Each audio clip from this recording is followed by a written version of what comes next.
Typical Love Case Story, Nika Venant by Jayden Kirchner. Who was she? Her name was Nika Venant.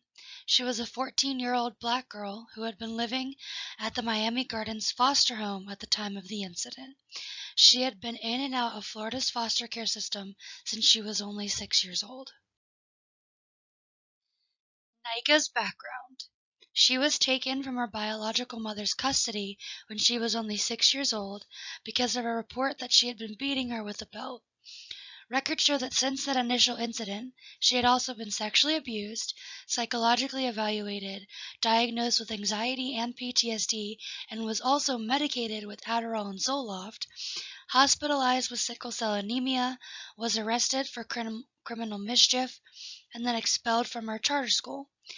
Even though the child welfare agencies knew about all of her past trauma and behavioral problems, she received no meaningful intervention at all. She was instead cycled through about a dozen foster homes within the last 8 months of 2018, leading her down a dangerous path to more self-destruction. What happened? On January 22nd, 2017, Nika went into the bathroom of her foster parents' house in Miami Gardens and started up a broadcast on Facebook Live. While the camera was on and her audience was building, she had fastened a noose from a scarf of hers and had fixed it around her neck. She would then hang herself in said bathroom around an hour or so into the Facebook Live. Her foster parents were asleep at the time of the incident, and one of her friends who was watching the live stream called the police. The police wound up at the friend's house who had called them initially and claimed they were given the wrong address. When the police arrived on scene, Nika was found hanging in the bathroom, having killed herself, with the live stream still ongoing. The police had immediately cut off the stream once they had found her. So what went wrong? The Miami Police Department. Nika had expressed thoughts of self-harm on at least 5 previous occasions before her untimely death. Someone in one of her previous live streams had commented on how they'd seen her taken away in handcuffs at school 3 days before that stream. She explained that they had Baker acted her and sent her to the crazy house where people wanted to kill themselves. In her 8th grade year, she had been arrested and hospitalized 3 other times under the Baker Act. The Baker Act is a state law that allows officials to detain anyone threatening to hurt themselves with the foster care agency. Her numerous diagnoses of anxiety and PTSD, as well as her previous behavioral problems, were well known to the child welfare agents that were responsible for her care. She was also under constant watch by dozens of doctors, therapists, other foster parents, and caseworkers. Even with all this information on file and being well known, Nika was never given any sort of intervention and was instead shuffled between dozens of foster homes with other foster families she was with. After her death, the attorneys and her mother, who were acting on her behalf, filed suits against 2 of Nika's foster parents. The reason being that they believed Nika's civil rights were violated when she was put under their care. These foster parents had also denied her the safety and stability she required and ultimately harmed her already broken psyche. So how could Nika have been cared for or loved better within her situation?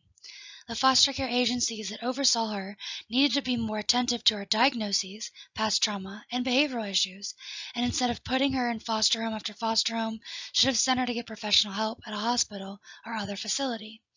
The Miami police that had been the ones to detain her should have reported what they saw to a person who could have helped her through her problems.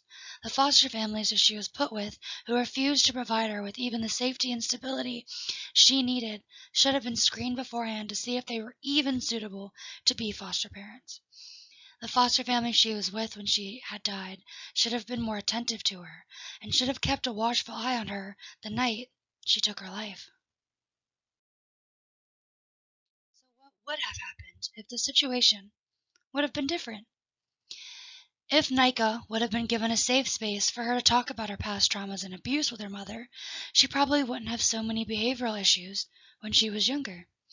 If the foster care agents would have actually taken her diagnoses seriously and gotten her the professional help she needed, she would have never committed suicide. If someone had given her the attention and love and care she wanted, she would have never turned to her online followers for the attention she longed for. If all of these would have happened to her instead of everyone around her treating her so wrongly, she would have probably never killed herself at such a young age. What the theorists say regarding these specific situations.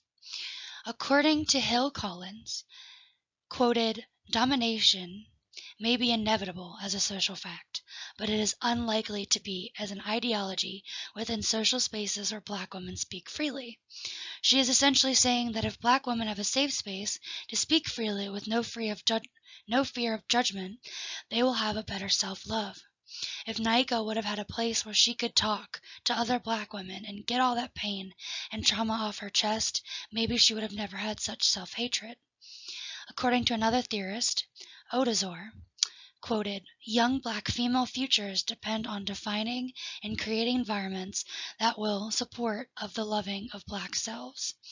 They also say in their article that being free from abuse is also necessary for a young Black female's future. If Naika would have been freed from the abuse from her biological mother earlier, maybe her life would have been different. According to Hill Collins again, quoted, Black women are less desirable than white ones because we are too assertive. In this book, she talks a lot about deviant stereotypes and imagery of Black females. Naika was on social media a whole lot documenting her life, so she probably was exposed to a whole lot of this. She also had various past behavioral issues, as well as her being a Black female. On top of this, probably played into the fact that no one around her took her mental illnesses seriously and ignored the signs that she was sending for help. This whole incident is just one single example of many, many others that exist that could have been handled in an extremely different and much better way.